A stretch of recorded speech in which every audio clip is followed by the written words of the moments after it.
have a Gladius, the space equivalent of a pocket knife with a jet engine strapped to it. Sleek, nimble, deadly. Or at least it would be, if the default loadout wasn't about as intimidating as a Nerf gun at a knife fight.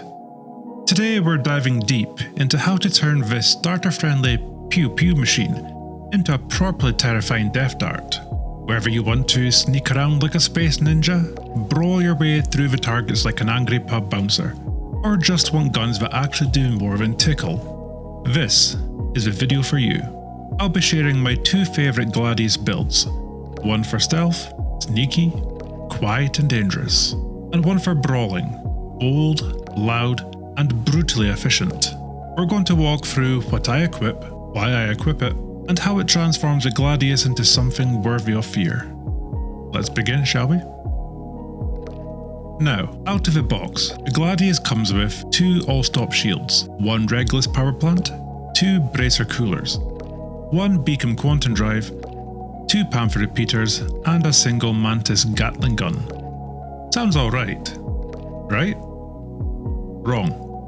Your total shield HP sits at a measly 3,460. Weapons DPS is a humble 873, which would be fine if it were all laser.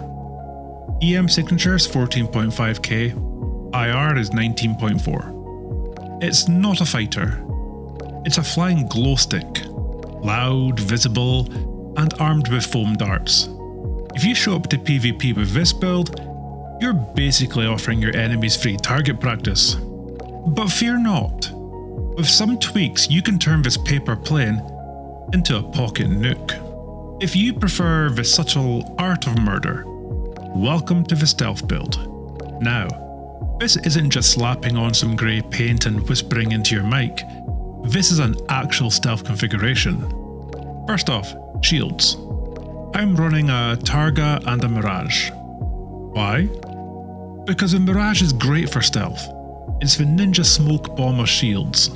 It's made of tinfoil, so we mix in a Targa to give us just enough durability without lighting us up on every scanner in the system. For cooling, I use a single snowblind. Keeps your IR signature low while still doing the job, and for the power plant? Slipstream. Nice, quiet, efficient. If you want to go ultra budget, you can try a Delta Max instead. It does have slightly less HP, but it'll still get the job done. For quantum drive, we're using a Spectre, because if you're going stealth, you don't want to light up like a Christmas tree when you spool. With this build, your EM signature is 6.1k at full power and drops to around 4k when you ease off the pips. IR sits about 7.1k. Sure, you're only getting 2,600 shield HP, but the goal here isn't to take hits.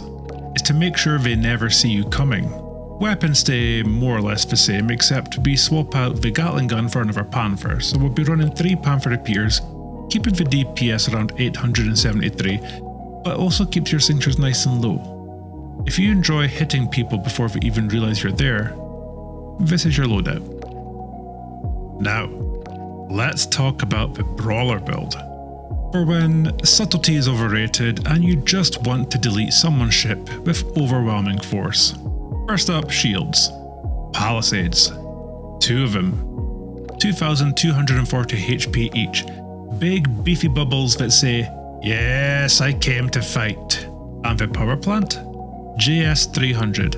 It's stable, efficient, and with enough juice to keep everything online when things get messy. For the cooler, we're still going to be running the snowblind. There's no reason to swap it out here. It keeps things cool without bloating your IR like a turkey in the oven. For the quantum drive, we're going for the VK00.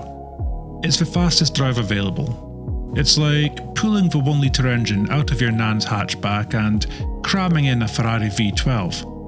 You'll be halfway across Crusader before the guy chasing you even finishes blinking. With this build, EM does sit higher at 13.6k. Your IR will be at 14.7, and if you dial your pips down, EM drops to 6.3, which amusingly makes it stealthier than the default build. And what about shield health? Well, that comes in at a respectable 4,480. You can actually take a hit, or 3, before exploding. This build is for people who like their engagements up close and personal. Get in, get angry, and get the hell out of there. Now the important bit. Guns. You've got two solid choices depending on what type of pilot you are. Option 1 is sticking with the 3 Panther repeaters.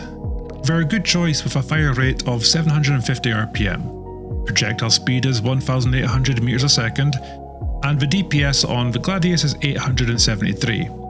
It has an effective range of 800 meters. Of course you can fire from around 2 kilometers and hit the target, but around the 800 meter mark is where you shouldn't really be missing. This is the point and click solution. They're fast, reliable, and forgiving. Perfect if you enjoy actually hitting your target, or if your idea of aiming is vaguely in that direction. Option 2 gives us 3 NDB-30 repeaters. Their fire rate is slower than the Panthers at 500 RPM. Their projectile speed is also slower than the Panthers at 1400 meters a second.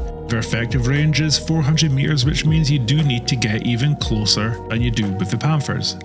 But if you have the skill, you will get a DPS of 1327. So really, these are for pilots who laugh at risk and enjoy living on the edge, or smashing their faces against their desk when they miss. Slower, harder to hit with, but if you do land the shots, the target turns into cosmic dust. So whether you're stalking targets from the shadows, or going toe-to-toe in a bruising brawl, or just trying to land some damn shots for once, there's a Gladius build for you. Default is for NPCs. Be better than that. Fly dangerous, fly loud, or fly invisible with bad intentions. Don't forget to like, comment with your build, and subscribe. Otherwise, I'll swap your slipstream with a Vulture's coffee machine. Cheers for now. Catch you in the next one.